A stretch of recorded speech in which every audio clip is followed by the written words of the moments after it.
To change keyboard theme on this Samsung S26 Ultra, first of all, you will have to open the system settings, scroll all the way down for general management, go into the Samsung keyboard settings and select this option called theme.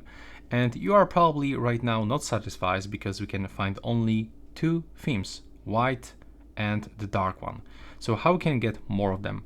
Well, it's actually possible when you open the Galaxy Store, and you will have to go for apps, click on the search and input that phrase that is called the keys Cafe.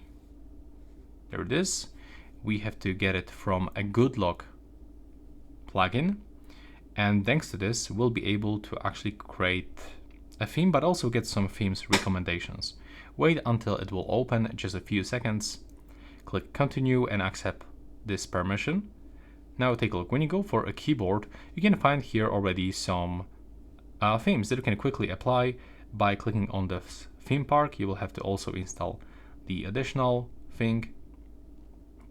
Go for this, wait until it all will open, and now we can even create a custom one. But if you want to get this one that we were previously, just click apply, and now take a look, the theme has changed.